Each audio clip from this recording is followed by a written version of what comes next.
Go live on Instagram. Okay. Um,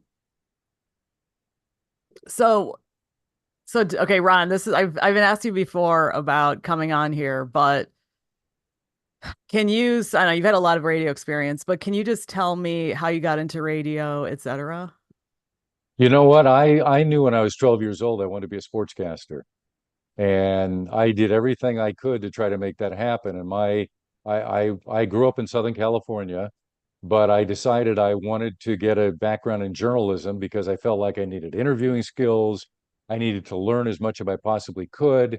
I wanted a college that had a good radio station, and I wound up going to Northwestern and majored in journalism. I went to Medill.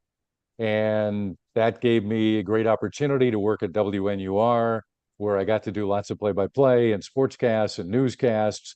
I did a teaching newspaper, so I got a quarter where I worked in Salem, Oregon for a newspaper out there, and eventually got lucky my senior year. They started something up. This is way before the internet, understand, because I'm an old guy. They started up something called Sports Phone.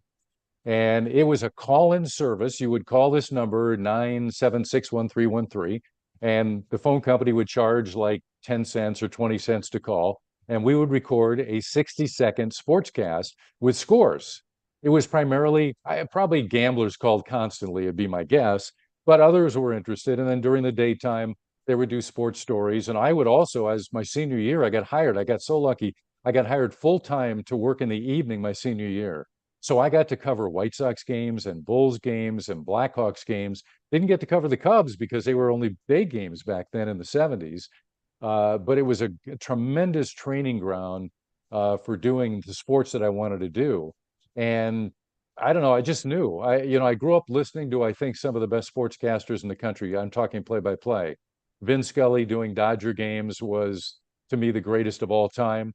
Dick Enberg, who wound up becoming number one at NBC for a while, television. He did the Rams games and the Angels games. And a guy named Chick Hearn, who was amazing, did the Lakers games. So between all that, knowing, I would play basketball in the backyard at friends' houses and do play-by-play while I was playing. So I loved it. And I knew radio was all I ever wanted to do. Well, what did you like about play-by-play? You know what?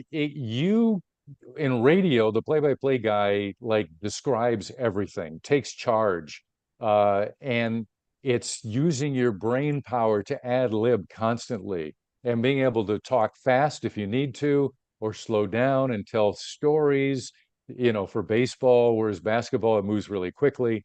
I don't know. I just loved it, and I always have. Well, what makes a good play-by-play person? Uh, the ability to think on your feet. Having worked with Jeff Joniak on the Bears broadcast for 22 years, he did an amazing job of coming up with different expressions and sayings, and some things were repetitive because they were meant to be, and other things just came to the top of his head. And there's emotion involved, there should be. And then it's also understanding when a game is not that good, that you have to be more entertaining, that you have to draw in the audience a little bit more. So you're kind of the center of it. I've done television play by play as well. And it's very different because in TV, it's really the color person who is the star and should be the star of the show. And I felt that way doing the Bears pregame and postgame that I did for 22 years, that I was the facilitator, that I would try to lighten things up here and there because I like to joke around, but I would send it off to Jim Schwantz or Jay Hilgenberg, the ex-players, and get their opinions. It's their opinions that really mattered much more than my opinion because they're the guys that really understand the intricacies of what was going on. Well, can you explain what color is in a sports broadcast? Sure. So, you know, the play-by person is responsible for moving things along, telling the basic story, the X and O, what's happening at this moment. The color person is kind of there to feed in the color, if you will, to bring in knowledge of, well, what's it like for this person to be in this situation? How do they deal with that? Why are they in this role? Example, in football, like if you watch TV and you're watching football, the color people are the key to the whole broadcast because they really understand the nuances. Some of them are better than others. Some of them state the obvious, and that's not doesn't add anything to the broadcast. But if you know your stuff and you're good at it, and like on the radio side, Tom Thayer doing the Bears for so long on WBBM and now on MVP, uh, he sees things. Oh, it's unbelievable. Like we watch the game and we're following the ball, right? And you're following the running back and you're following the wide receiver and all that. Tom is seeing exactly what kind of blocks they're doing. He doesn't need the replay to be able to describe what that was. When you're watching on TV, the color man is watching the replay. Sometimes they get an advanced look before the audience does at home because they have a pre-screen, if you will. Tom is not seeing that. They do have the visual of what's on camera because they have a TV feed that's in the booth, but he just sees it and he knows it right away. So it's a skill, and some people are good at it and some people aren't. You also have to be able to talk, right? Some people are great talkers and some people aren't. So it's just part of the game. Yeah. Well, how do you prep to do a live sportscast? Uh, People have no idea how much is involved. Now, for the radio sportscast itself, that might be 90 seconds or 2 minutes long, it's just knowing what's going on that day, having a background knowledge, being a good writer, being able to, accumulate all the information and put it together. But in this internet age, it's not that hard. When I started doing sports at BBM originally, I was 1985. I was brought in to be a sports anchor in the afternoons, and there was no internet. So we would keep track of all the teams ourselves, and we would create our own books day by day. How did they do, win or lose? We would paste the box scores onto a piece of paper so we had all that information available to us. And then if something were to happen, we can easily go to find a reference point. Whereas now, of course, the internet exists and everybody can find a reference point. But there's a lot of prep, play by play and color and all that, way more prep, quite honestly. And pregame and postgame and halftime, or doing a talk show. You have to know everything. If you don't know it, you better say you don't know it, but you can be stumped very easily. So, I would prep for an hour, 2 hours at night every day at home, reading up newspapers out of town, internet sites for the NFL, et cetera. Uh, and then I would also have all the local papers, and I would read every article related to the Bears in the NFL, so I didn't miss anything whatsoever. And you figure the amount of time of the broadcast itself, post game, and the game itself would be 8 to 9 hours for a Bears broadcast. But I probably would put in 20, 25 hours during the week preparing for that broadcast and taking notes. And I would work for my notes. And then, you're also watching all the other games that are going on at the same time you are, so that you can, speak knowledgeably about what's going on. It's a lot of work. It's a lot of prep. But I would say the same thing on the news side. I mean, you have to know what's going on. I always told people in my role at WBBM as the director of news and programming, when I'd hire people or even interview anyone, that the news business was not a vocation, it's an avocation. And you have to be on top of stuff all the time. You can't just walk in the door, work an 8 hour shift, and just pretend like, oh, I can know what's going on now. You had to know stuff before you came in. And you have to be aware of everything. And you have to have a background and knowledge. You have to understand history and politics and so many different things. So, knowledge is critical and preparation is critical. So you have to know what you're doing. Well, you're talking about the listeners and how you used to have to prep, before the internet. So, as a sportscaster, how do you stay compelling when listeners or viewers have so much knowledge? It's a really good question. I don't have the full answer to that. I think some of that comes out in personality. It's how you speak. I mean, you can talk in a humdrum way, and the Bears are winning 5-2, whatever. And then you can speak in a way that you sound like you care. They're up 5-2, and here's why. And so expression plays a lot of role in that. I'm a big believer in sound and audio. That's what radio is all about. And it's about the information, but it's also about how the information's delivered. And that's true for sports, it's true for news, it's true for any area of radio. That's why radio is so much fun, because you get to decide how you deliver that and what you're going to sound like in doing so. And like I said, I like to joke around.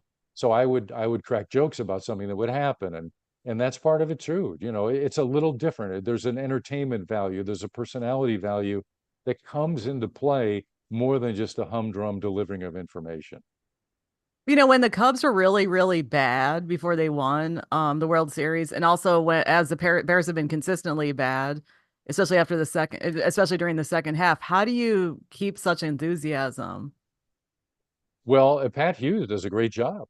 Oh, he's I, great. you He's know, incredible. you think of, well, he's a Hall of Famer now, but Amazing. but if you Yeah. think about it, I mean, the way he uh, delivers things when the game was no good or the Cubs weren't playing well, he would have fun. He would joke around with his color man, Yeah. whether it was So Ron good. Santo back in the day or now Ron Coomer, who is a terrific guy.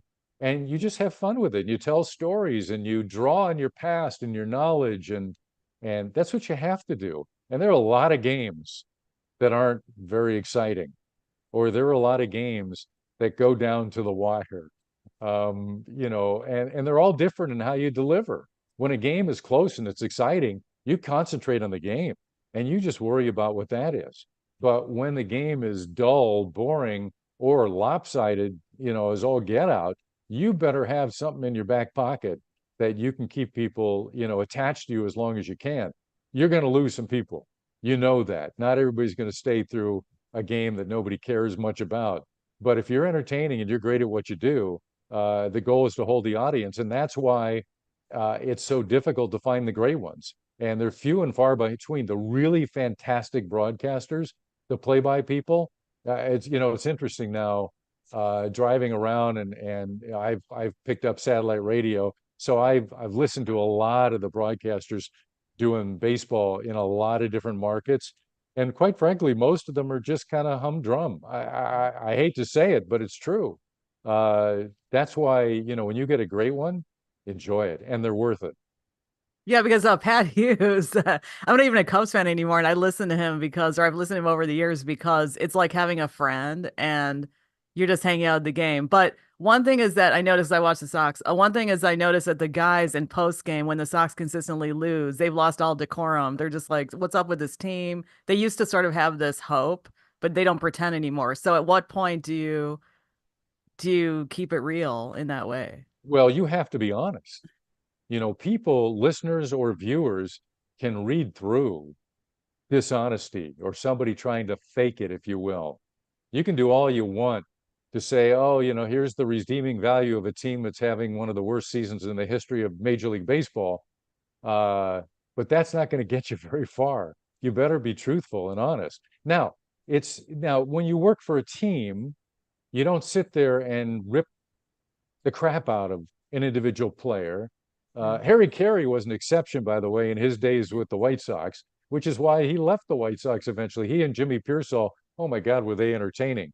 But I Yeah. mean, I remember, players, having a bad play in the outfield, and oh my, Harry would just rip into them, and Jimmy would rip into them. You don't really hear much of that. But you can be honest, say, look, the person's struggling right now. We don't know why. They're trying this, they're trying that.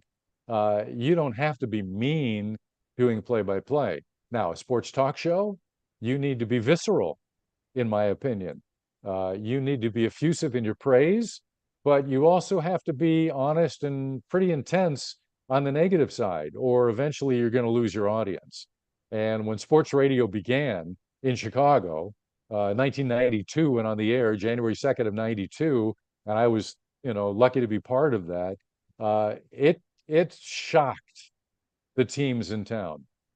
And I can't tell you the number of phone calls I got as the director of sports and programming and management.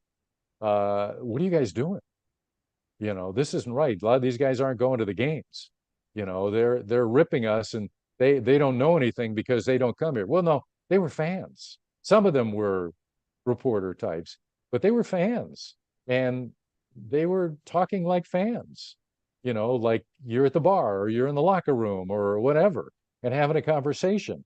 And, when something doesn't go well, that's the way fans react. And so we were just trying to be part of the fan base, if you will. At the same time, doing sportscasts and covering games and having that legitimacy as well. We had Mike Greenberg was originally a producer at The Score when The Score started in 1992. Mike is now a big star at ESPN television. But eventually, Mike became a reporter. He became our Bears beat reporter, and he was phenomenal at it. But he also did a terrific job of getting sources and working with the team and getting to know the players. And they respected him because of the way that he treated them. So, it works both ways. I mean, you had that angle of it from a sports station, but he wasn't the sports talk host at that time. And it's different. It's about personality and emotion and emoting all the time, in addition to just trying to be real. But I mean, how do you get access to the players? I mean, do you think it's possible right now in the current climate to get access to the players? The answer is yes, but it's much more difficult now than it used to be. Back in the day, again, I'm an old guy, so I go way back. And when the Score started in the early 90s, there were not, it was one of about 35 sports stations in the country, and there weren't two or three sports stations in Chicago like there are in some other markets and in Chicago now. And so everybody and their brother is now trying to get a player to go on the air, to do this or do that. And it wasn't like that back then. So it was easier. We would, it was hard. It still wasn't, they didn't always want to come on the air, but some guys would. And you'd work through media relations, or you would get to know a player by covering a team on a regular basis and you'd ask the player directly. Now you have to go through media relations or they get mad at you. And by the way, no, this player doesn't want to talk. Or, yeah, I have to take care of this radio station this week. I'll take care of you 2 weeks down the road, kind of thing. So, because there's so many people out there interested, so many outlets that are interested. Uh, but if you go on a day in and day out basis, if you're there like a reporter and you're a beat reporter, then you're going to get a lot of more access because the players get to know you. And if you travel with the team and you're a beat reporter on the road, then it really is a lot easier, provided you get along with them. Some players may not like you; they don't like something you said or whatever. So that can happen as well. I can remember, when I was doing sports casts in the 80s, um, if I needed to get a hold of the new owner of the White Sox, Jerry Reinsdorf, I could call on the phone and literally his secretary might link him up with me within a minute or two. Now, it'll take a lifetime to try to get him on the phone because, you know, it's a different world. And so there is so much negativity out there and so many bad things that are said about people from time to time that they don't like being targets anymore. And it's understandable. It is understandable. The other part of it is, though, the players who get it and have real personalities play with these talk show hosts on the air. They know how to play the game and they can have fun and ingratiate themselves with the host. And then everybody gets along really well and it works out great. The other problem that we had during my time at the Score, which is really during the 2000 decade, if you will, mostly, a little bit beyond, um, was the game of somebody whispers somebody else to somebody else. Did you hear what the Score said about you? Well, we didn't say that at all, but the player was told that the Score said something, and so it became a fight. And then we would have to try to get together with them and explain, no, we didn't do that. I can remember an instance. Mark Grace played first base for the Cubs, was an outstanding player, and somebody, I don't know, we were talking about something, and I don't know, I think Brian Hanley said something that wasn't about Mark Grace in particular, but he was talking about six-inch curls or whatever, which makes it sound like drinking beer. And then basically it got back to Mark Grace, and somebody said, "Oh yeah, he drinks too much" or something. Well, nobody ever said that on the air, but suddenly he's a drunkard in the locker room, and that's what he thinks that was said on the air. So it became a process to try to let him know that's not what was said. And that was conversations with the ball club and management and somebody out at the ballpark and phone calls, etc. So you'd understand that wasn't the case. Now, he didn't necessarily want to come on the air with us. That's understandable. But, those are the kind of things that can happen. What was the score? I mean, there are a lot of questions I have about the score. Well, first of all, if anybody wants to see Pearsall and Harry Carey, you can go online because they totally comment on how bad the games are, how empty the stadium is. It's sort of funny. Yeah, and understandably, management didn't like that. I mean, no management wants that. Honesty is one thing, but how far do you go? But on the other side of it, I'm at the score, and we're like, okay, well, who do we want to be our baseball expert? And who do we hire? Jimmy Pearsall. Why? Because he speaks his mind, and it Yeah. worked out great for the score to have that. We had Mike Ditka doing shows. We had Jimmy Pearsall. Doug Collins was fantastic as a basketball expert, amazing. And then down the road, we had other folks who were great at it. So, that was a big part of what the radio station was all about, not just the hosts who were on the air and the coverages that we did, but it was also the regular commentators who come on the air and talk about things. Well, can you talk about the historical importance of the score? You sort of alluded to it, how it was very different then. Well, yeah, it was very unique for Chicago. So when I was having conversations about getting into management, because I was very happy being a sportscaster, I really had no inklings, no thought ever in my life of being in management. It was never something it come to me. But the score came to me, had a reputation, a positive one, doing sports. I was believable, number one, and I was really down the middle. I was very careful. I think I had gained respect within the sports community. And so they talked to me and for a period of time, and we finally agreed, okay, I'll do that. But I wasn't going to go over there till they got their license because the frequency, 820 at the time, was dark because of some things that the previous owners had done that were not good, and the FCC didn't take kindly to it. So there was a lot going on in trying to get that station on the air. But during that time, Tom Scher and Dan McNeil were hired with them, and they were behind the scenes working with them, doing things. And I would get things. I was at MAQ at the time, and I would get a tape from what do you think of this guy? What do you think of that person? For the on-air stuff. But Tom and Dan working behind the scenes, interviewing producer types, et cetera. So they did a lot of work. And I came on finally in December, and they originally wanted to go live like 2 weeks later in December. And I was like, wait a minute, you got the holidays coming up. It's going to be very difficult getting guests, going to be hard for the hosts. Let's delay until January 2nd. It was the day after all the college football bowl games. I didn't want to be on the air, one of the first days on the air, Christmas Day or New Year's Day. That just didn't make a lot of sense. But New Year's Day, all the key bowl games were played. And back then, there was no college football playoff. So there was always an argument after the bowl games, well, who was the best team in the country? So we had that. And so we went on the air as a daytime radio station, 7:15 in the morning. It was very difficult at first. We'd be on the air at 7:15. I think it signed off at 4:45. And then you have to start all over again the next day as a daytime radio station. People have no idea how difficult that was. You had to inform everybody. And boy, we ran so many promos, from sun up to sundown.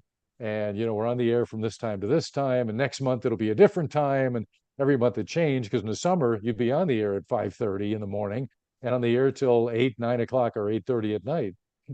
Hmm. So there was a lot to it. And then it was kind of rounding out the team and who would be there. Tom Scher was hired to be the morning person, and Dan McNeil was hired to be working as well. Who would we team up with? And we had Terry Boers and Brian Hanley both work for the Sun Times, and they were alternating working with Dan a couple times a week each in afternoon drive. And we had Dan Jiggets and Mike North, which was a very unlikely pairing. The last person to be hired full time was Mike North. Mike, I wanted to hire to do weekends, and boy, did he argue with me about that. He said, "Oh no, I'm ready. I could do it." He was a hot dog stand owner, and served up with his wife BB, and did a great job with that. And talked with his. I went one day before we went on the air because others had told me about him, and I had heard he had done a show where he bought time and did like NFL handicap show and stuff. So I went there to, I think it was called BB's, and I went there and kind of met him and saw him interacting with, his customers and was interested, and we met and talked, and I wanted to hire him for weekends, and boy, he just didn't like that idea. But we had other ideas of who might be there working with Dan Jiggets, or we weren't even sure how we were going to pair everybody, to be honest with you. And one of the things that, was talked about fell through. Another thing, we talked and listened to tapes over and over, and I'm like, no, it doesn't make sense. So let's go ahead and put Mike in there. And we told him, we didn't put him under contract, and we told him, let's see how this goes. We don't know. We're going to put you with Dan Jiggets at the beginning, and we're going to put Dan with the rotating hosts, and we'll put you in midday and the other guys in the afternoon. Well, 3 days in. So by January 5th, I remember meeting with the general manager and the vice president, and we sat there and kind of looked at each other and said, this is really good. This is going to work really well. And we didn't have to move the bodies around. Eventually, there became issues of, who's going to be in the chair permanently with Dan McNeil, and that became Terry Boers. Brian continued to work on a part-time basis, eventually worked full-time for a while, morning drive and other day parts, and he did a great job. And of course, now it's all morphed and different. What's also interesting is Mike in the morning, Mike Mulligan, who works in the morning with David Haw now on the score. Mike was someone who, when there was a shakeup and changes and some folks left, and it was who we going to pair with Dan Jiggets.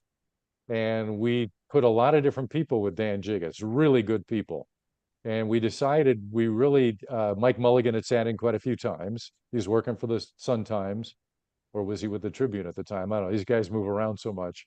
And he was also doing national syndication with what was called I think it was called One-on-One Sports at the time, and they were out of Northbrook. They were based there.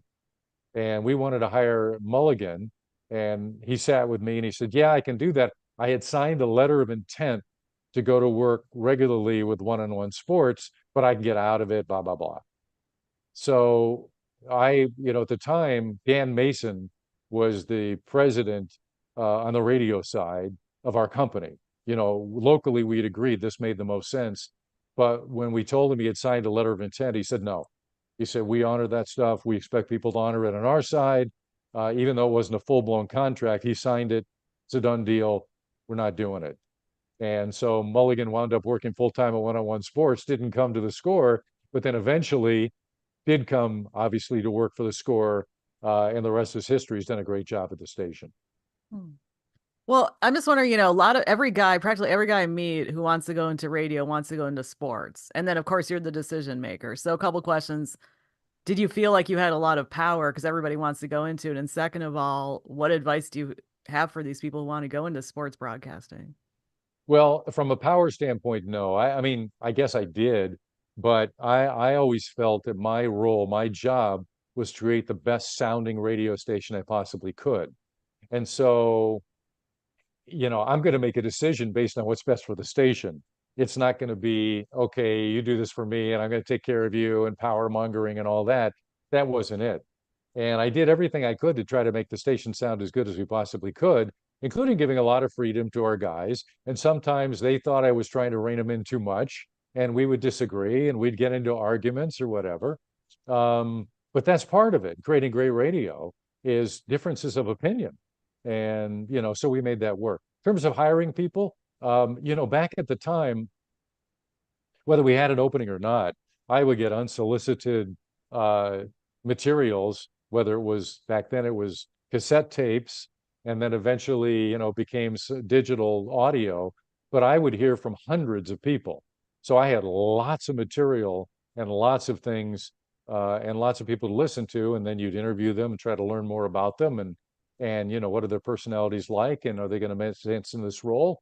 And I made a couple of mistakes along the way. We had a sportscaster, not a talk show host, but someone who was basically doing sports reports and coverages, and just didn't really interact well with our guys. And part of what we expected our people to do, they had to be able to be foibles, to be sidekicks as part of their job coming in and out of sportscasts. So there were two people that left. One, we mutually agreed it didn't make the most sense, and he went on to do great things in New York, and both locally and network wise. He was a terrific sports anchor, but it just didn't work for what the score was. Another guy went on to work for the Home Shopping Network out of Florida and did very, very well there. So it's kind of funny how it all happens. Um, but I think most of the decisions we made were good. We tried to hire great people and let them do their jobs. We brought in people from here, Dave Kerner. So Dave Oh my Kerner, gosh, he's amazing. so Dave, a sportscaster, in his later years until he retired at WBBM, I brought him in originally to work at the Score, and we brought him in from Buffalo, New York, and I did it off of tapes.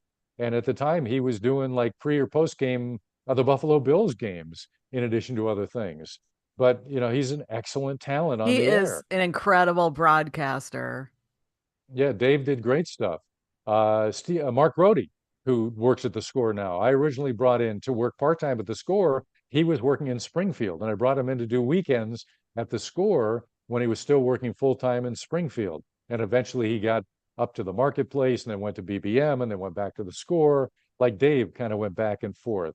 Different folks like that. So, we were lucky that way. We had producers who worked their way on the air, like a Mike Greenberg, who eventually worked his way into reporting and then doing some talk shows. And we had always agreed when a TV opportunity came along, we'd let him go because he was under contract. He was great, did a terrific job. But the opportunity, he had several opportunities that came up, a couple that didn't make sense, and I told him so, and he didn't take it. But eventually, ESPN News, when it first started, that third element of ESPN, was just going to be doing reporting. Like it was just going to be Sports Center all the time. And they hired him to do that. And of course, he worked his way up into greatness at ESPN. But, there was an opportunity. But here's a guy that worked himself up from the ground level up and made a name for himself, did very well every step of the way. He got better and better and better. And that's personality, it's perseverance. And by the way, another Northwestern Medill guy, I always look at that and go, there is something there, but he also had personality. And so, it's worked out really well. And others, I mean, Terry Boers at the Score was fantastic. I looked at him as really being the soul of the station, if you will. Mike North was probably the biggest name celebrity developing himself, but Terry Boers, he had a soft side. When there's something awful happened in the news, he could run with that and understand. And when I say run with that, I don't mean that in a bad way. That he would take that story and he became, so personable, so caring, and it really mattered. And so Terry was a very funny person, but he also had this other side to him. And so that's when I realized how big Terry Boers really could be as part of the station. Dan Bernstein, who has worked with Terry Boers for many years and now is working with Lawrence Holmes and Layla Rahimi sometimes, he's a guy we brought in from Rockford. And he was hired originally to be a sports reporter to cover the Bears. Mike Greenberg left, and we needed someone else coming in to take a role. And he had won a contest as he had won a national Dick Vitale sound-alike contest. Dick Vitale, of course, was that amazingly energetic color person working on ESPN television for basketball. That was his claim to fame. After he had been an NBA coach, but he was amazing doing color. And Dan really did a great impression of Dickie V, and he also did a great impression of the head coach of the Duke Blue Devils. Dan went to Duke and understood very well the coach at the time, and so he had that with him. So he had personality, but he also had a great set of pipes. He had a great voice. He could deliver. And of course, he lied about things that he'd done in the past, as everybody probably should do if they haven't done much. but he had also done some play-by-play. I think he had done stuff with the Rockford Lightning and the baseball team there. And so we brought him in, and then eventually we moved him into a hosting role, after he developed himself. And, first you bring people along and you try to give them an opportunity to be better without making bad mistakes that are going to cost them an opportunity to be that person. So Dan originally did on the air sports casts and sports reporting, and then eventually fill in hosting and some weekend hosting. And then eventually we put him on in the evenings to be a regular host. And then eventually got paired with Terry Boers and did a great job with that. Well, yeah, you're giving all these examples of great broadcasters, but can you just explain what makes a good broadcaster? Because you said you got hundreds of tapes and so forth, and you've made a lot of decisions over the years in news and sports.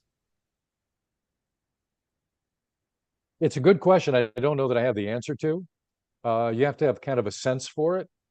I'm not looking for any one particular thing, but I'm looking for who they are, what they sound like, how they communicate, and then the role they're going to fill. Do they have experience or knowledge that's going to put them in that role?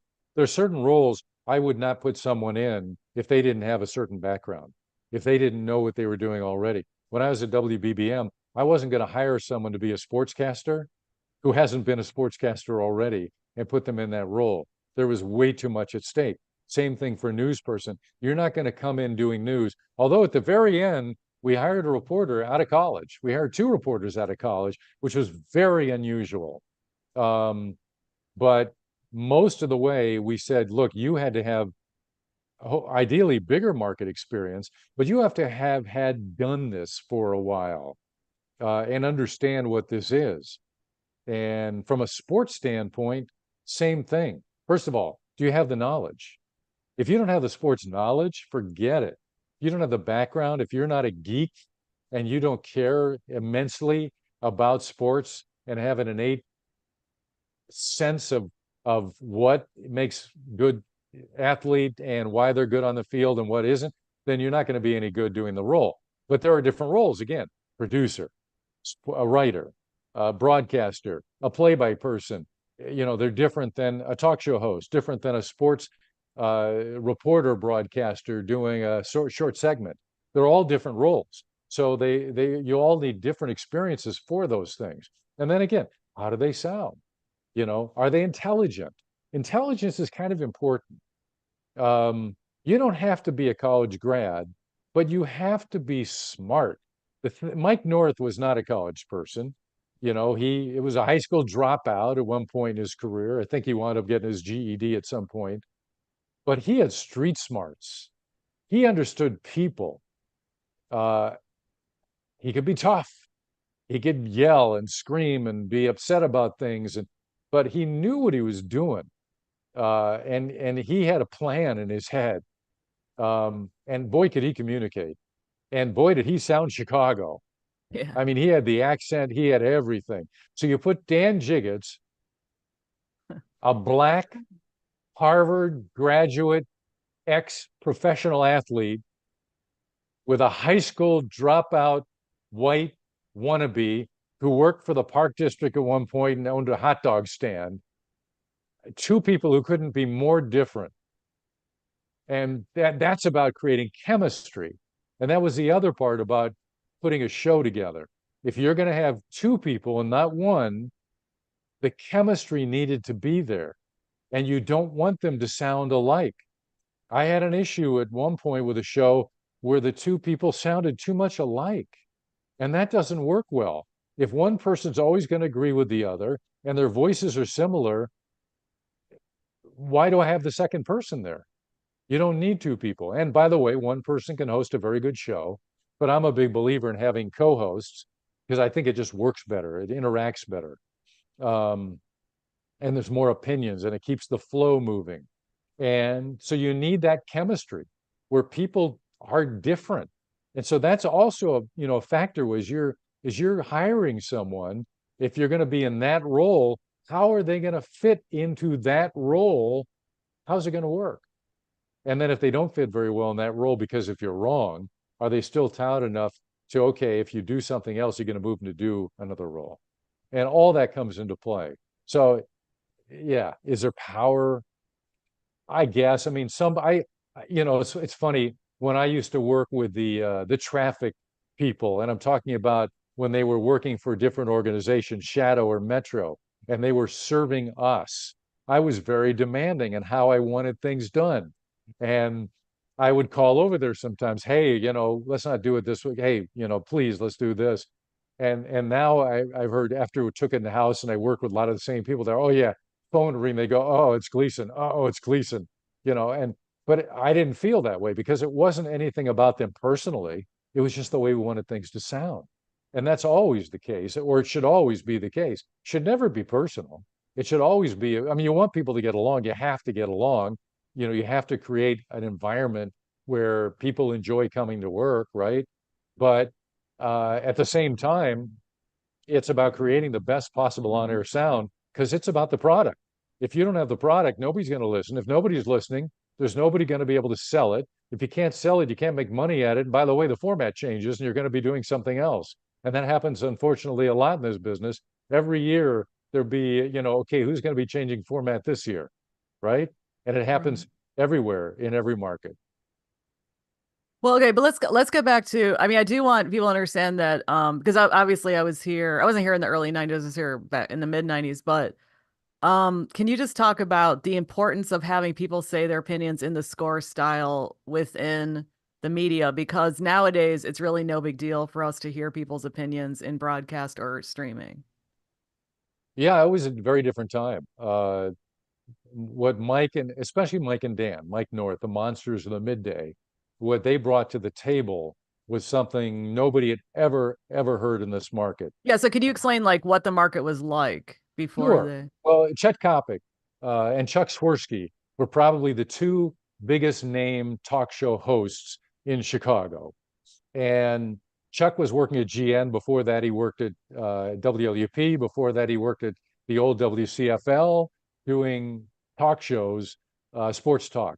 Oh wait, And Chuck, I'm sorry to yeah. interrupt you. Rick Keyser, longtime sports producer, wonderful guy, says, "Hey Ron." Oh, yeah. Rick was our producer morning drive at the Score and did a great job. And now I always know about, he's booking his comedy clubs and stuff and working with people and Yeah. doing media work. And I know he's done stuff Great behind the guy. scenes at GN and elsewhere. He's Yeah. terrific. Um, Gosh, I'm a really old guy. What did you ask me again? Okay, wait, Oh, about what was the the landscape like? Yeah, what was the yeah. landscape like? Well, Chet Kopic did a non-interactive radio show, very well respected in the community, uh, a little bit out there, almost sounded like a caricature of himself sometimes. He had certain mannerisms and way of doing things, but he put a lot of guests on the air and would interview the guests, tons of that, and had a lot of regulars, etc. But he didn't talk to the fans.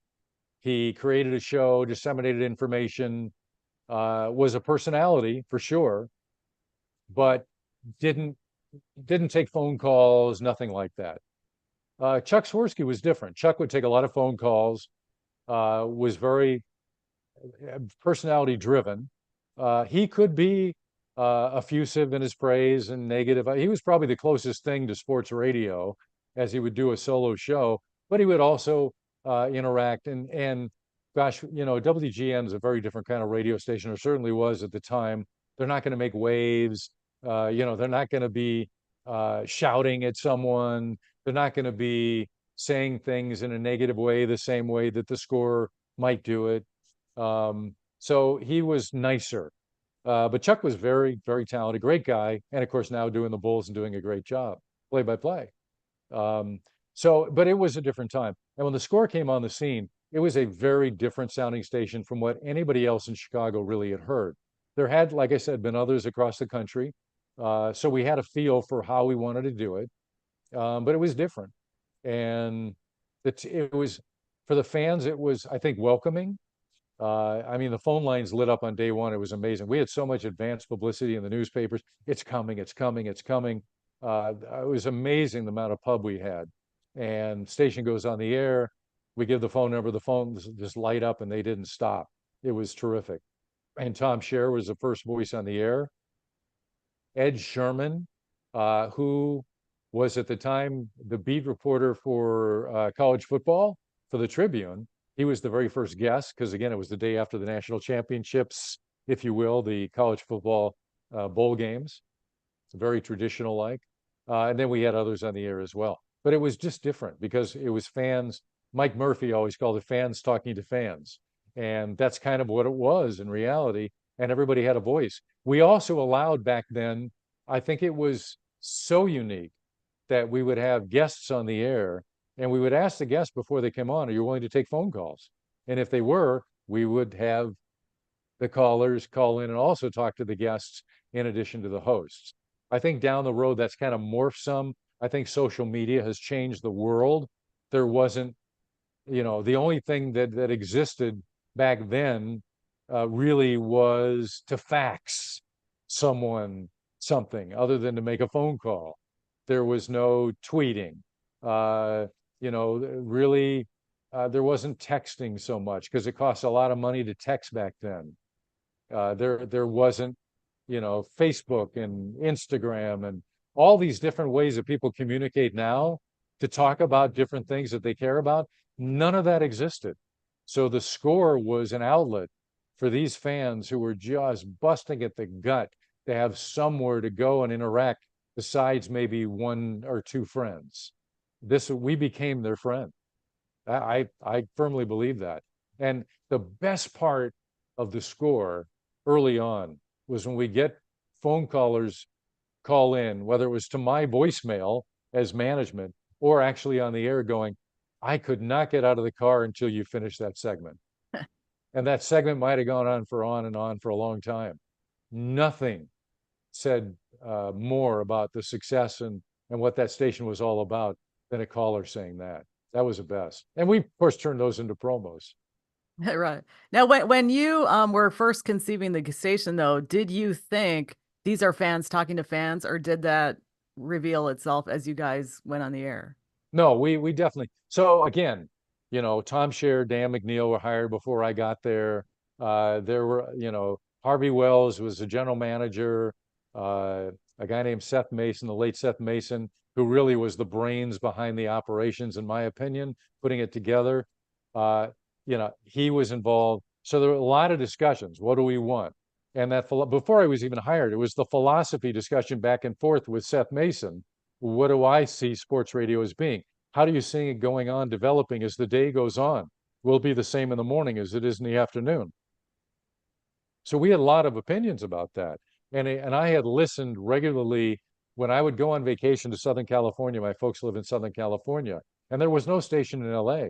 But I would lay on the beach and I would listen to what was called Extra Sports 690, the mighty 690 out of San Diego.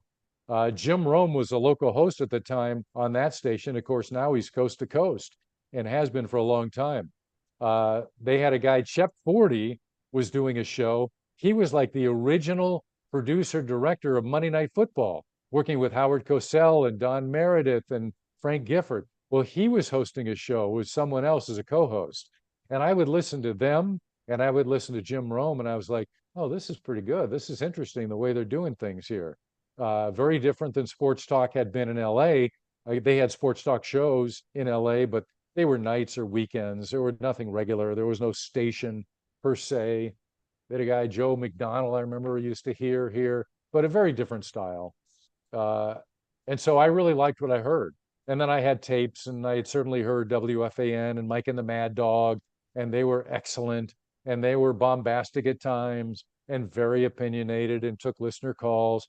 I listened to KYW, not KYW, WIP in Philadelphia, where the PD there was very strict. They took call after call after call after call. They did very few interviews, and they had rules about it. Call couldn't last more than 20 seconds, so we didn't do that. But you got to, blast through these callers one after another, and it was all about the calls. Things have morphed and changed over the years, again, with social media and texting and all that. But that's kind of what it was. So I was a big believer. I was a big believer that it was going to be about fans talking to the talk show hosts. Now, is it fans talking to fans? Are they fans talking to experts? Are they fans talking to the guests and the players and the management? managers, etc. Um, that evolved as we went, but I was a big believer in the phone calls and that was going to be a huge part of the radio station because we wanted everybody to feel like they're part of it. And that's part of radio in general is trying to make the listener feel like they're a part of what they're listening to, that there's a reason why they're here and listening. You're actually talking to one person. I always talk about this from a management standpoint. You're only talking to one person at a given time when you're in radio. Now, sometimes there may be four people driving in a car, but I don't know what it's like for you. But I'm in the car and I'm listening to news, and my wife is sitting next to me, and she starts commenting on the story. And I'm like, yeah, maybe, but I want to hear what they're talking about here. So, shh, quiet. And it happens as well, if it's sports or any of those kind of things. And so it's difficult in radio to talk to multiple people at one time. And because you're hoping that they're listening to you intently and closely. Music is very different. Music can be on in the background, right? Talk, news, sports, it's very much in your face and very much the reason why you have the radio on, whereas music, you could have it on for all sorts of reasons. So that's yeah, a long-winded answer to your question. Yes, I was a big believer in the call-in segments and making the listeners a very big part of the station. Well, yeah, the mix, unfortunately, some people can't be interviewed by me, but the mix morning show still has that, even though we're in the 21st century with social media and stuff. They sound like, 'cause I've heard their show, they sound like they're with the listeners respond, they're responding to the listeners, and it seems like a community. But some shows are just like a wall of information or a wall of sound or a wall of talking, and it's more like you're listening to a stage play or something. Well, think about it. What the mix does is they try to come up with topics that relate to a certain segment, 25 to 54-year-old part of the audience, and it's usually about relationships and love and this or the stupidest thing that happened when you did this kind of thing, right? That anybody can relate to. It's like, oh my God, I hadn't thought about that. Oh yeah, I want to contribute to that. So they become more active listeners then at that point, and it works very successful to create a listener base that's going to stick with you. And so in essence, they become a talk show with music, right? A morning drive or some of the stations even do an afternoon drive where it becomes talk. Now, I will tell you, as somebody driving around in the afternoons now as a non-management person and listening to different things and curious, and sometimes I just want to listen to music. And with the station where I really like the music, but they talk too much, I switch. And I can't tell you the number of music programmers over the years who tell their people, be brief, move on, because it's the music that people are tuning into for most of the time. Which reminds me of when I interviewed Lee Abrams a long time ago, and he said his research was getting into people's cars, and they would tell him, like, they should, shut the F up because I want to hear the music. And that's how he changed some programming. Yeah, But speaking of, yeah. go ahead. No, but speaking of management, so what's it like to be on the air versus being management? They're very different jobs. To the point where when I would host Bears pre or post game show, Joe Bartosh to me was in charge. He was the producer. Every now and again, I might have to bring something up here and there. But we had a number of managers over the time while I was there, general managers, market managers, and I remember Jimmy DeCastro, who was great, great person, fun. I really liked him, Very fun. but he would it's very different than if we're in the news and we're in the middle of doing news and I can listen in one ear and I'm doing management role and all that, but I'm on the air and maybe I'm out at Soldier Field, come by, say hello or whatever, want to talk to me during commercials or come up to the booth, and this only happened once or twice. I think I trained him differently because he learned to be more obvious. Okay, stay away, because when I'm in the booth I was charting every play because I'd have to talk about it at halftime, post game, and I didn't have time to talk. I couldn't like look over here while the game was going on. I had to really pay attention. And so it's a different job. I wasn't management at that point. I was in the role of an on-air person. And so they are very different. You can certainly say things to people, hey, we need to get this done, or did we do this very quickly when you're on the air. and trying to be manager at the same time, knowing that there's certain things are critical. But for the most part, I give way and say, I'm talent right now. Tell me what I got to do.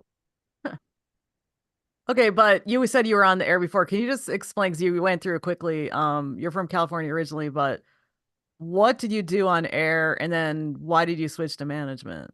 All right. So I started at Sports Phone. I think we talked about that a little bit. Yeah, can you explain to people why people would call a phone? Because Well, because there was no internet. If you wanted to get the scores at night or when there was a day game, the Cubs were playing day games back then. There were no night games back in the late 70s. They didn't start till 88 at night, and there were no lights in the ballpark. And so if you want to get scores and didn't want to wait till the 10 o'clock news, the only place to get them were WBBM at 15 and 45. WGN at night would do one sportscast an hour, I think. Um, or if you didn't want to wait, and we would update the scores every 10 minutes and you'd call a recording, you could call this phone number and get the scores. And then it became more than that because during the daytime, when there weren't any games, we did things like quickie quizzes. We called them quickie quizzes, where people would call in, try to win a prize, um, or other, more featurey things. And that's why I would go and cover games. I would get a lot of tape and do interviews. And I was very lucky to be able to work full time when I was in college. But I wanted to do play by play. So I looked around all over the country, quite frankly, and eventually got a job working in Sheboygan, Michigan. Now, that's not Sheboygan, Wisconsin. It's much smaller than Sheboygan, Wisconsin. It's Sheboygan with a C. It's at the top of the Lower Peninsula. I got a job. I got to do play by play. So, but primarily, I was a disc jockey, 39 hours a week. I recorded commercials. I read news, and I would do 4 football games a weekend, two on a Friday and two on a Saturday. I would do one during the day and one at night. These are high school games, one during the day and one at night, and then same thing on Saturday. Um, I worked by myself because I got paid with the way my base fee. I think I was making $6,700 back in 1978, 79. And I got a talent fee for doing the games on top of that because I was already working more than 40 hours without all the other stuff. So I would get a $15 talent fee per game.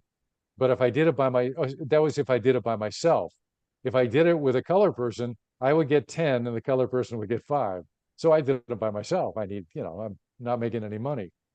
And it was crazy because there were no press boxes. You're sitting out with what was called a Marty unit for home games, where you would transmit the stuff back. So you had to set all that equipment up and you had to set up your mixer and do everything yourself. Um, and then it's all the advanced work. You're doing high school games with a lot of teams. You get to know your local teams, but the out of town teams, I mean, there's a lot of work and you're creating spotting charts and you're talking to the coaches in advance, trying to learn about the teams. And you need to get statistics. You have to get the stats from the team. All this, those were 90, 100-hour weeks. It was a lot of work. But I loved it. I left there, wound up getting a job in Joliet where I was only doing sports. So I was doing play-by-play of high school and small college, um, in addition to doing sportscasts.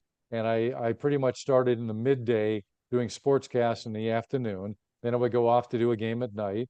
For a while, we did a talk show on the station as well, WJOL, which was a great station. At the time I was there, it had a 4-person news department, plus me full-time in sports, personalities doing talk and music. And it was a really great local radio station.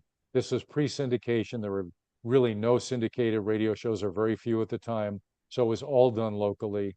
It was a great crew of people. I got to work with Kellerman there as opposed to working by myself. And they were really fun to work with. Helped develop a few people into their role, working with the radio station. Got to know it. But eventually, I wanted to do bigger, right? I loved doing what I did. I was there for 5.5 years, but eventually got hired at WBBM. Brad Palmer left. He was doing morning drive sports, but he left to go to TV. He was also doing color on the Bears broadcast on WBBM, but the station had lost the Bears at the end of the 84 season to WGN. So he left and a role opened up. I got hired. I was lucky enough to be hired. It was like a dream of mine. I remember the first day I was on the air in the afternoon, I was so nervous. Oh my gosh. I mean, I've been listening to the station for years, and I thought all these people, wow, this is big time, right? And I think it was supposed to be a minute 40 sportscast. I did it in about a minute 15.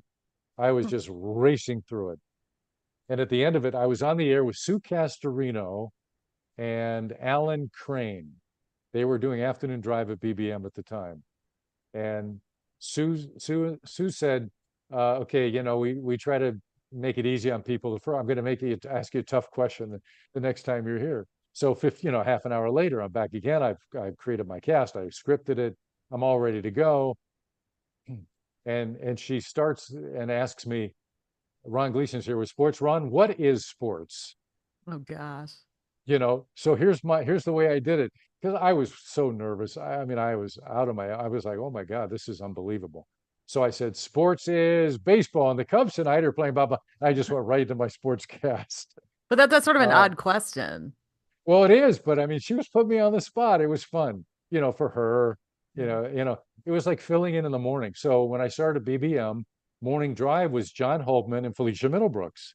And Felicia was new. She'd only been there for about a year or something. They were a great team to work with. Incredible. And on a fill-in basis, Holtman was such a professional, and Felicia a pro and the voice of a goddess, right? Mhm. And both of them phenomenal. Mhm. And I remember, oh my God, one day I'm filling in morning drive because I usually work afternoons and evening, and I got into a giggle fest with her. I don't know what she said. Something caught my face. I could not stop laughing, and I'm on the air, and I couldn't do the sportscast. I lost it. Um, but I also remember listening to the station at one point, and Brad Palmer lost his voice, and he goes, has to stop eating popcorn in the morning because he would eat popcorn, I guess, and then it would get stuck in his throat or something. He has a great Because voice. you're there. Understand you're there, at 5 o'clock in the morning, and 8 o'clock in the morning, other people eating breakfast, and you've been up since 2:30 or 3:30, and you're thinking about lunch. So it's a different world, right, for someone who's in morning drive at that point. So I got to BBM. I wound up working with Rich King. Rich King hired me. Rich was the sports director. The director of news and programming at the time was a guy named Carl Dickens. And Tom Scherer was the other sports person. And that sports department was unbelievable. Rich and Tom had so many contacts, and they were breaking stories left and right. And I would be the guy kind of putting things together, if you will, with them. And it was an incredible team. And I worked with them for 3 years. They both started doing TV on the side, and I knew they were both going to leave to go to TV full time. And it had been broached to me that the station, when that happened, they wanted to put me in morning drive. And there were two things going on at the time. One is I hated mornings. I'm not a morning person. I've never been a morning person. When I worked at JOL, the people there who I still stay in touch with, including John Dempsey, who went on to work at WLS Radio, doing news, and we worked at TV for a while. John, good friend. But they all knew, leave me alone when I walked in the door in the morning. I was crabby. I would just grunt. I was so grumpy. It's all that night And partying. It's that all night partying. there you go. And I love nights, and I'm still a night person. I'm not a morning person. I'm a night person. I learned at BBM I had to get up and listen, but I would do exercises, work at home, and then eventually come in. And I tried to be a nicer person, but it was hard. um, but I would, they were talking about putting me in morning, number one. And then number two, this other all news station was going to start, WMAQ. Well, I knew MAQ was carrying the White Sox. And I didn't really have any inkling of leaving BBM, but I always loved play-by-play. And so I worked out a deal with MAQ. Hey, if I go over there, I want to be your backup play-by guy. And I knew that their backup people weren't gone much. Lauren Brown, Del Crandall were doing it at the time. And that's okay, just if I get the opportunity to fill in. And so that was the agreement. BBM, they were great. They tried to keep me at the time. CBS Radio had games, also did weekend games. But they had already filled the roles for the year. They were willing to have me do games on weekends, 2 or 3 times a month, if I stayed, but not until the next year. So I left, and it was a great opportunity. A year later, the play-by and color people changed out. John Rooney and Wayne Hagan were brought in. Well, John Rooney, excuse me, was doing the CBS radio game of the week. So he would go every weekend, and so I got to do play-by-play of the White Sox games every week. And I was there every Saturday, occasional weekends, Sundays, got to go in. I did games out of town, in town, uh, and it was a great time to be there. Jeff Torborg was a manager, but the players coming up at the time, the newbies, Frank Thomas, Robin Ventura, Ozzie Guillen, some great young players. It was an exciting time for the White Sox. Now, unfortunately, like now. And so it was great to be able to do the games and get to know some of those people, and Jeff Torborg, and be there 2 hours, 3 hours before the game and talk um, What do and those just do play by play. It was great. what do those players talk about? I know you can't say necessarily details, but what are the kinds of things they used to talk about? I doubt that people have such access anymore. The players off the record or whatever. Well, there's some access. The beat people can go in the locker room before a game. If the players don't want to talk, they can go in another room that's off limits. You're asking questions about on the field, how they doing. Occasionally, it might be about their family, things, how your kids. I mean, you try to be personable. Some things, would be off the record. Some things would be on the record. But it's just having a conversation, talking baseball.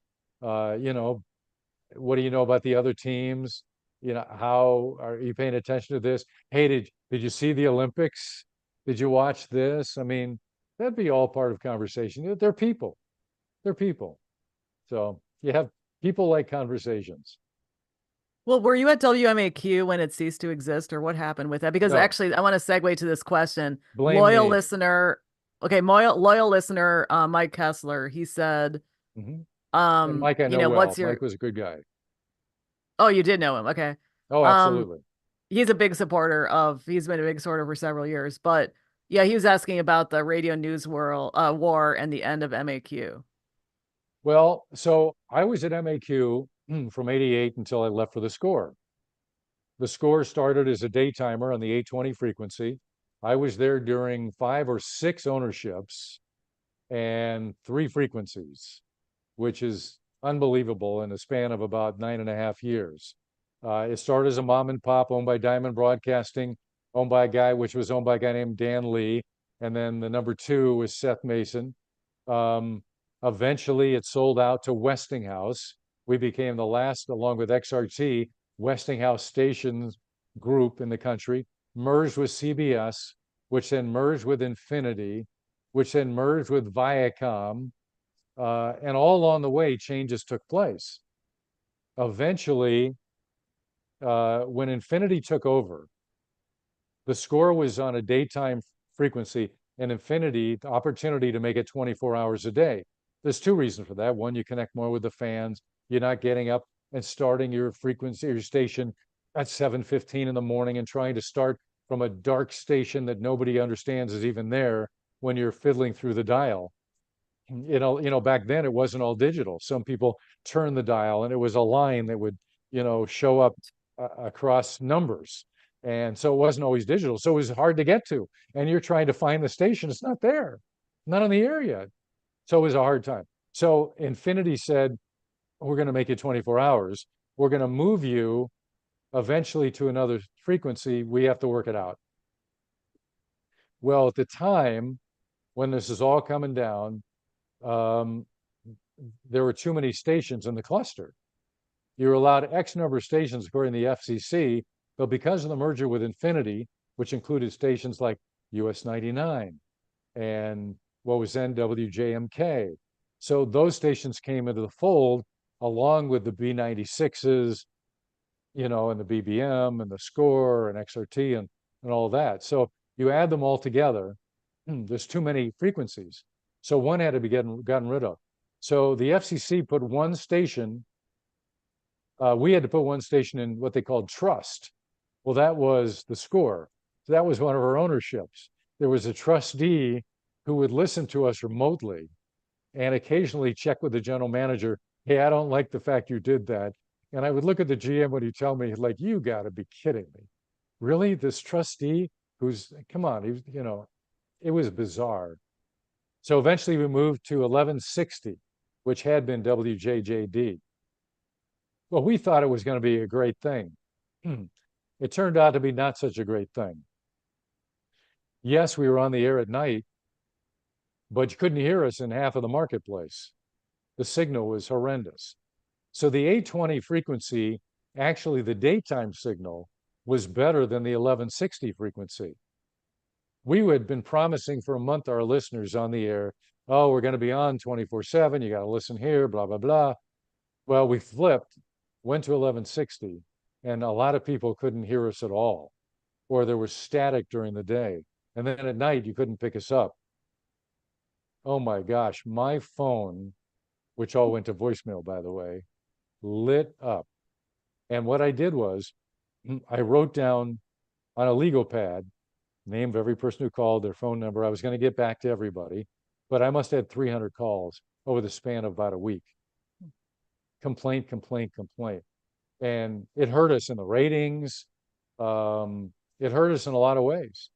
So eventually, now, we actually were number one, men 25-54 on the 820 frequency at the end of the 820 frequency. We went to 1160 and it all kind of died because of all the problems that were existing due to the signal. I blame the signal mostly. I'm sure there could be other factors, but the signal was a huge part of it. So eventually, the company decides, okay, we're going to move you to 670. You've got these two all news radio stations. They were trying to differentiate themselves from each other. For a long time, they were similar, different, but similar. So they were going more talky on MAQ. It was talk the news as opposed to report the news. And the ratings, they weren't good enough to justify. BBM was still going to outbill dramatically this other one. And the company says, hey, FAN in New York is the top billing radio station in the country.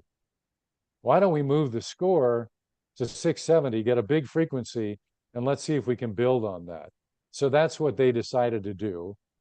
We spent a lot of time preparing, getting it all ready and all that. So the positive was it was great for the score. And of course, I was in management at the score. So I'm elated. I think this is going to be a great thing. But I used to work at MAQ, and I had a lot of friends who were at MAQ. And from that standpoint, I felt really bad. They all knew about it. Everybody knew it was going to be coming. There was, advance warning. It wasn't like you're going to go off the air, this Friday. But so it was there. But it was bittersweet day. And I know it was really tough at MAQ, and it was really exciting and fabulous for BBM for the score, excuse me.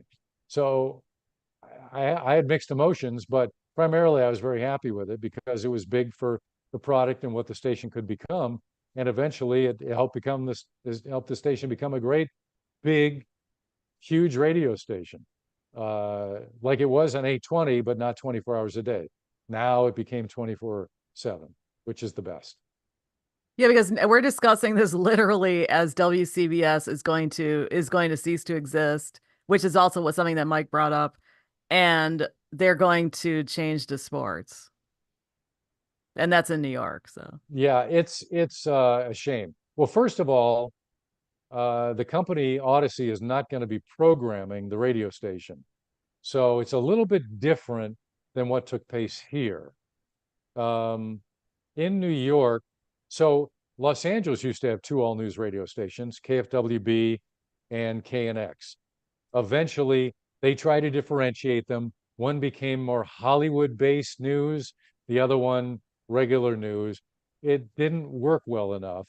And so the idea was they sold off one of the stations, the one that KFWB was on, kept KNX, and obviously that should help KNX's ratings, and it did. So it's positive for KNX, and hopefully you don't lose much while you gain something. In the case of New York, They have 1010 Wins and WCBS, both legendary radio stations. Both have been very successful over the years, but Wins, WINS, over the long run has done much better, I want to say in the last 5 to 10 years, ratings wise than WCBS. Wins concentrated more on the city, WCBS more on the burbs. They both, however, were doing all of it, but their signal kind of dictated where they're going to concentrate their efforts. So the difference was based on the signal? In the way they program themselves, I would say yes. Hmm. I can't tell you that firsthand, but knowing with the knowledge that I have and knowing who the programmers were, WCBS for a while, and maybe they still did, they had bureau chiefs working in different suburbs that never went anywhere else. And whereas 1010 Wins didn't do it that way, but they sent people all over the place. WCBS eventually started carrying the Yankees, and then they carried the Mets. And I think they're carrying the Mets now, if my memory's right. I think there, or is the Yankees still? I'm not entirely sure. It's a great property, but for an all-news station to carry baseball on a regular basis, you lose some of that 24/7 appeal that any moment something breaks, you'll be right there. And, BBM for 1 year carried the Cubs in 2015. It was the first year they started becoming something. It was the year before they won the World Series. But BBM had both AM and FM. And what I remember talking to our boss about was when we talked about bringing the Cubs in-house and making this happen, I said, we have to split the signals.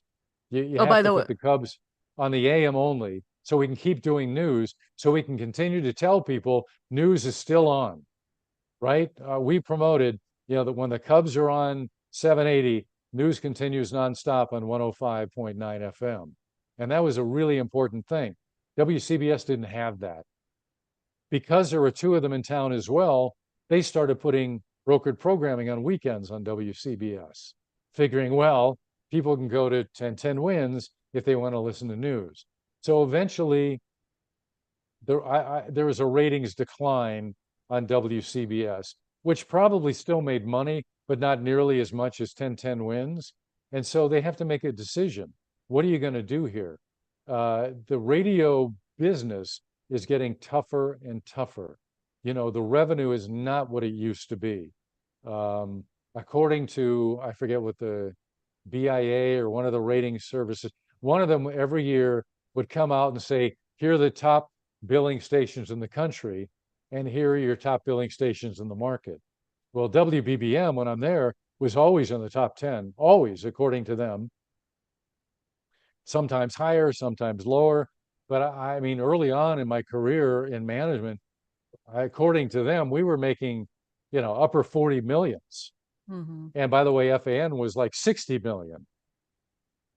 By the end, according to them, BBM was making like 30 million or 28 million, whatever it was. Well, think about this.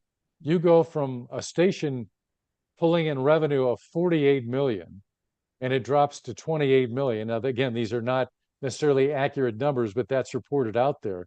But 48 to 28, that's $20 million of revenue. Well, what does that say? Something has to change. You can't keep doing things the same way. And so you got to make changes. And it is a shame that WCBS is losing its all news or mostly news property. They have 1010 Wins in New York. They are the dominant one. They added the FM, was about a year ago or whenever it was, 2 years ago. So they're AM and FM just like BBM is. And that helps them as well. WCBS didn't have an FM to conjoin with, if you will, except for an HD2 channel. And HDs just haven't taken off the same way that I think it was hoped for when HD began. So unfortunately, it's the downfall of a great radio station that's had a great talents over the years. Steve Scott used to be at WLS. He works over at WCBS. He's losing his job. It's awful. and just like it was awful for MAQ at the time. And it's really a shame, but the world has changed. And to bring in revenue, Odyssey, by the way, loses money. Okay, they're a money loser. They're in bankruptcy proceedings right now. Understand that. When people go, oh, it's all about money and corporate greed or whatever. Well, I've been on both sides of this. And guess what? It ain't corporate greed when you're losing money. You have to figure something out to stay afloat, or you're going to be completely out of business. And then guess what? No radio station in the company will exist. Or they're going to sell them, and someone's going to ruin all these great radio stations, and they're going to get rid of personalities and syndicate everything. And all that's already happened to a degree. Voice tracking and all these things that go on coast to coast. But I mean, you got to feel for those doing this job. I mean, iHeart was the first, I think, to recognize it and consolidate so many things. Remember, back in the day, every station had its own general manager, had its own program director, had all of its own programming. You know, eventually you get stuff from networks and syndication, and then a programmer will program 2 radio stations, and then the general manager just does 2. When I started at BBM in management, there were still 2 GMs for every station except for B96 and BBM AM. They were joined together because those stations were always together. So there was usually one general manager. But, eventually general manager left for US 99, then the market manager took over, and eventually became one market manager. There used to be different sales staffs for everybody.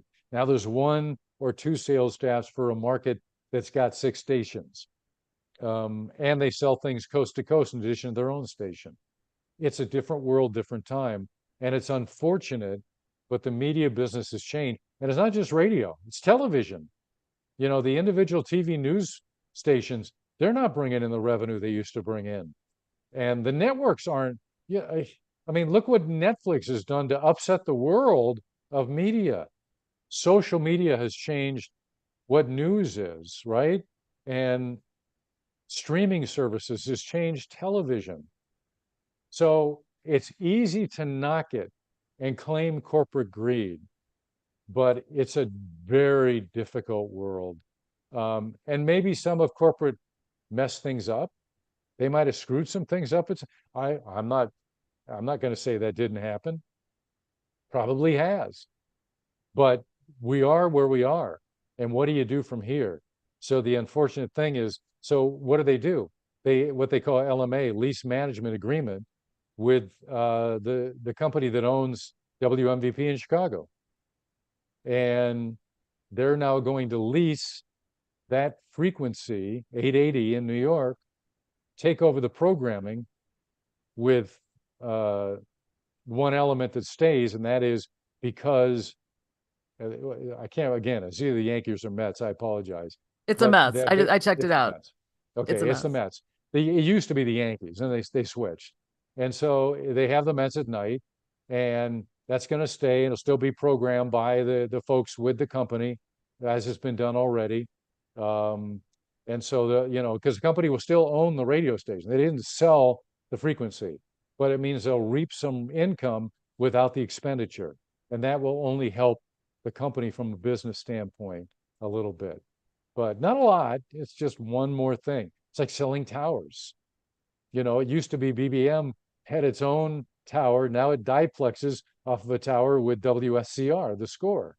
And it hasn't hurt the station at all, but it's just kind of weird and different.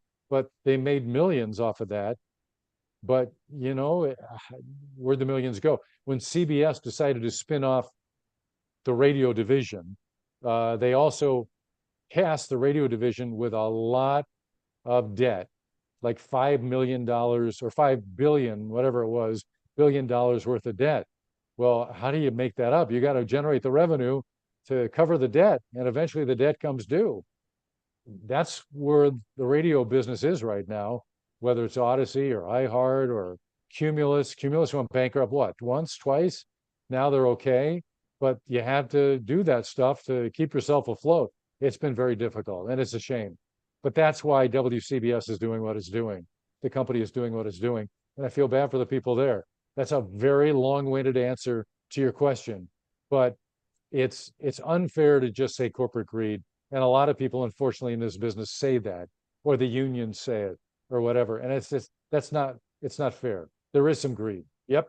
And there's greed by everybody. Each individual working in this business wants to make as much as they possibly can.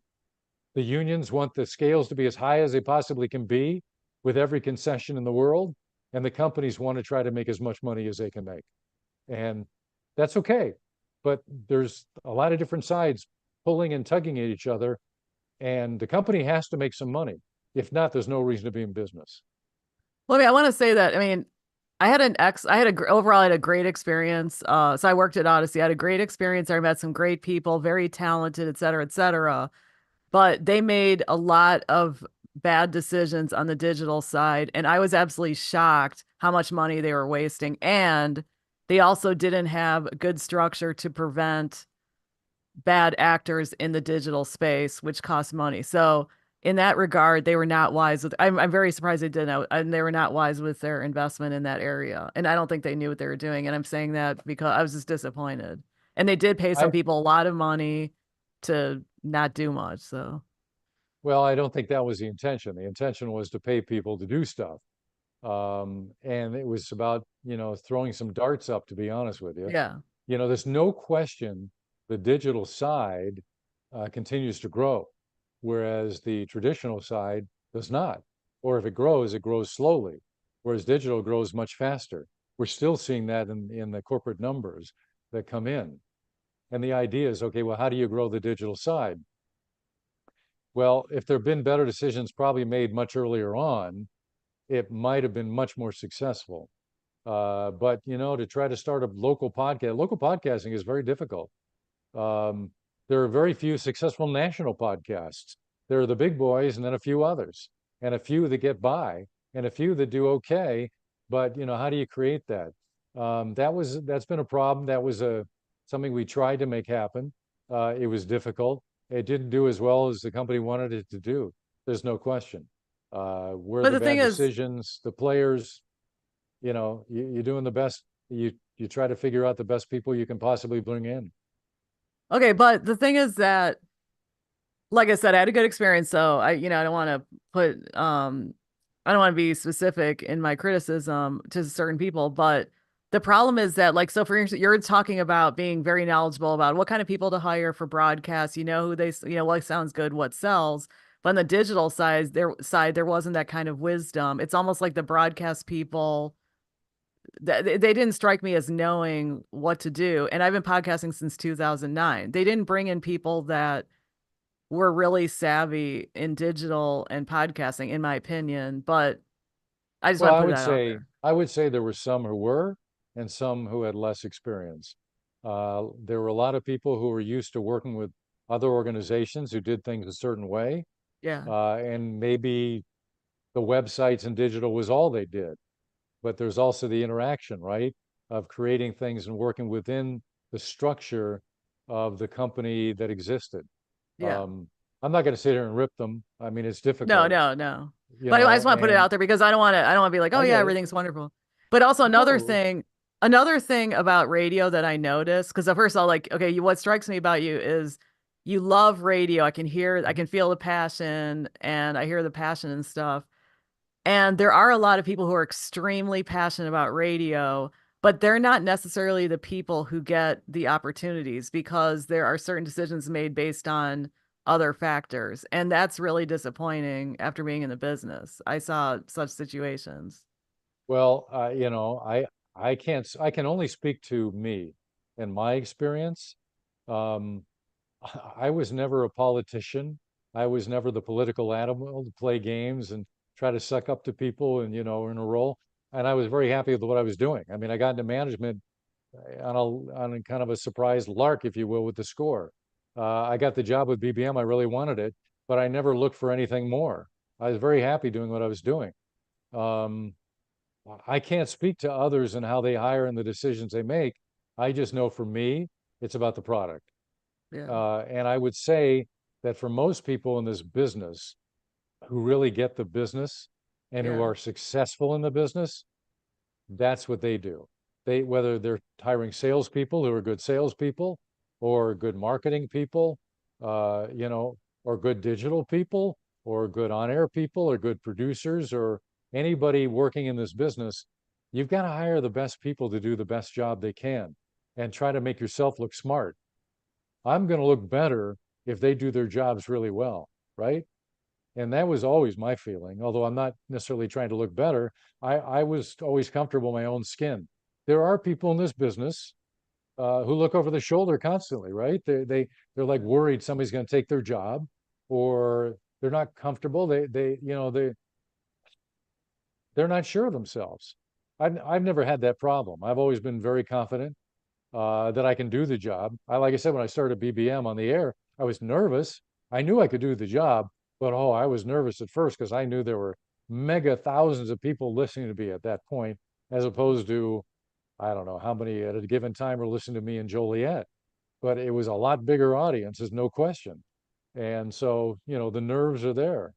And I think in this business, you kind of want to be a little nervous before you go on the air sometimes anyway, because it gives you that energy, to really do well.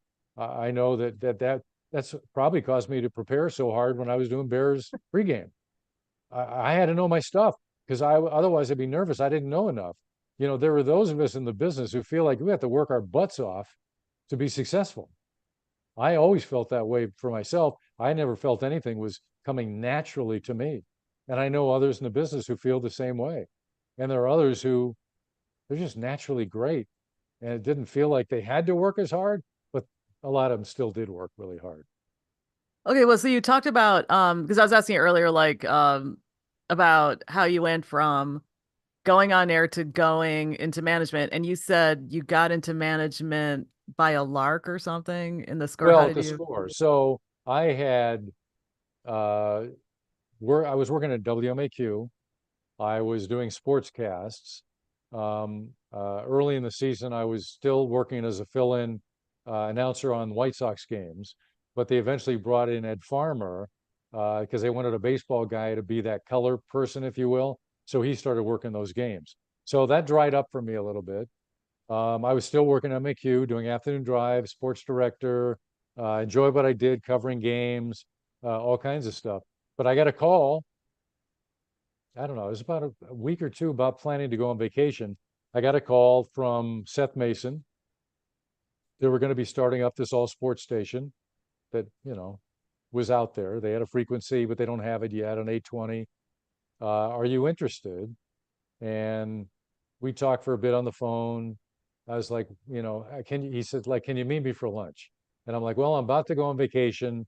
How about when I get back? He says, no, I can't wait. I can't wait. I have to, meet before you go. I was going to leave, I think, in a week or something. So I said, okay, went to the went over to XRT on West Belmont Avenue and had lunch with Seth. And I don't know, it was a good lunch. We parted ways, You said, remember okay, what you had? it was a Greek restaurant, that I can tell you. No, I don't remember what I had. But I should have had a drink with it, I can tell you that. And so I said, I'm leaving town. Let me give it some thought. We can talk while I'm gone. And I went to California, visit my parents. I was laying on the beach pretty much every day. I was listening to the sports radio station in San Diego, which I liked a lot. And at the time, there were only, 30, 35 radio stations in the country doing sports. So there weren't very many of us, if you will. Uh, I was staying with my folks. Seth would call my mother, who was laid up with an ankle or something. I don't remember why, but some reason she wasn't leaving the house much. So she got to know my mom, which was kind of interesting. And I would call them back. By the way, this is pre-cell phones. This is, again, no internet, no cell phone, no texting, none of that stuff. This is 1991. Or there were cell phones, but nobody had one. They were big bricks and everything. Uh, And we talked like every day for 2 weeks. And by the end of the 2 weeks, I said I agreed to come, but I'm not leaving MAQ until I know that you have your license, because they didn't have the license yet on 820. A previous company had that frequency. They had hiring. The FCC is very particular about the way you hire. There's certain things, diversity, all that stuff, right? And so they had not fulfilled their responsibility and did not follow the rules. The station eventually went dark, and the owners of XRT, Diamond Broadcasting, had to appeal to the FCC. They bought the station, the frequency, and appeal to get the rights. And they had to live by certain rules, which were fairly onerous at the time, about going out, how you work with people and you meet them, and the way you recruit for people, and which still lives now to this day. Everybody has to do it now. Back then they didn't, but the score had to do it that way because of the FCC and the rules and the previous ownership. So that was all part of it. But I kind of, we talked philosophy, and eventually a guy who had no interest in getting a management was like, "Yeah, let's give it a shot. What the heck?" So I waited. They didn't get the frequency. They didn't get the station till December. So I think I had agreed in, it was July maybe, and they didn't get the frequency till December. Uh, I was able to keep it fairly secret until somebody wrote in the newspaper, I think it was in September, October, that the rumor was Ron Gleason was going to be the sports director. But nobody at MAQ said a word to me about it. I was stunned. I walked in, had seen the paper because I'm reading the paper thoroughly and I see everything. They all see it. Nobody said anything to me, at least not in management. I mean, they stayed away from it. And I was like, oh, this is interesting. They must be waiting for me to say something, but I wasn't going to say anything because I wasn't going to take the job unless they got the frequency and the license, which finally happened. So I went in, talked to the Jim Frank was the news director at the time, and I said to Jim, I'm taking this job. Obviously, there was no surprise, right? But I'm taking the job and giving you my 2 weeks notice. He goes, it's okay. You can leave at the end of the week. We've kind of made provisions and plans and everything else. So I left, and then suddenly the next week I'm in management in December, and sitting with Seth Mason and talking about what it means to be a manager, learning my role. I didn't know what it was to be. I didn't understand everything. First thing I had to do was come up with a clock and where to put the commercials and all that stuff, and doing interviews with people already hired, and they did a lot of advanced work before I got there. Trust me, I did a lot of work for the start of the station, but Seth Mason was huge behind it. They did a lot of interviews for talent, already hired. Tom Scher from Morning Drive, Dan McNeil was already hired, and then I got involved surreptitiously a little bit with, what do you think of this? They would call me, what do you think of this guy? What do you think of that guy? They would hire people, but they would ask me questions. They would send me tapes, what was in cassette tapes. I would hear people, what do you think of this? And so that's kind of how the station developed and was able to get on the air soon enough. The owners wanted to get on the air in December. I had gotten there in early December. They wanted to be on the air in late December, but I kind of said, no, we're not ready yet, number one. And number two, I don't want to be on the air in the middle of the holidays, starting a radio station when a lot of people are gone on vacation. Yeah, And, but sort of like when restaurants open, some of them have a soft open, like they have the official open, but then they have these. yeah, but we didn't. And I'll tell you why. There was so much advanced publicity. The newspapers were writing about the station coming, who was hired, who was not hired, who, this is rumored, blah, blah, blah. There was so much of it because it was sports. So it wasn't only the Robert Feeders of the world, it was also all the sports guys and the sports media people and just sports people in general. There was an article in the paper, it seemed like every day, about the score. So when it finally was hitting, everybody who read the paper knew about it. And on day one, the phone lines were lit up as soon as we went on the air at 7:15 in the morning on that January 2nd, Well, so what did you 92. learn? No, there's something that you told me a long time ago